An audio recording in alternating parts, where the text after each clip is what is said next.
Last attack handball kick নেবেন শেষ মুহূর্তে খেলা চলছে, যদি কিছু হয় 6 নম্বর ওয়ার্ডের মুহূর্ত তৈরি হবে একজন খেলোয়াড়, সেই ক্ষেত্রে দেখা যায় শেষ মুহূর্তে 8 নম্বর জার্সি পরিহিত একজন খেলোয়াড় শট নেবেন। আফজালকে আমরা দেখতে পাচ্ছি শট নেওয়ার প্রিপারেশন নিচ্ছে, ওয়াল হিসেবে দাঁড়িয়ে আছেন তারেক, শাহিন এবং বিশাল। আফজাল এবং আলমগীর শেষ মানব দেয়াল সামনে দেখা যাক সেই শট মুহূর্তে নেবেন হেড ওভার কি এবং সম্ভাবনা, কিন্তু না, সেক্ষেত্রে ঝুঁকিমুক্ত দুর্বল শট, গোল কিন্তু ঝুঁকিমুক্ত গোলকিপারের গ্লাভসে সম্ভবত ফাউল। কিক নিচ্ছেন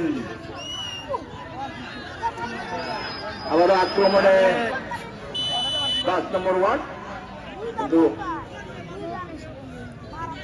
বল উত্তর 500 মিটার বাইরে, গোলকিপ 6 নম্বর ওয়ার্ডের পক্ষে এবং শট নিলেন। বিপদ হওয়ার কিছু সম্ভাবনা ছিল, সেটা অনেকটা সুমনের পায়ে বল দেখছি, আক্রমণ পাল্টা আক্রমণের মধ্য দিয়ে খেলা কিন্তু শেষের দিকে গড়িয়ে যাচ্ছে। ইতিমধ্যে 5 নম্বর ওয়ার্ড কিন্তু 1-0 গোলে এগিয়ে।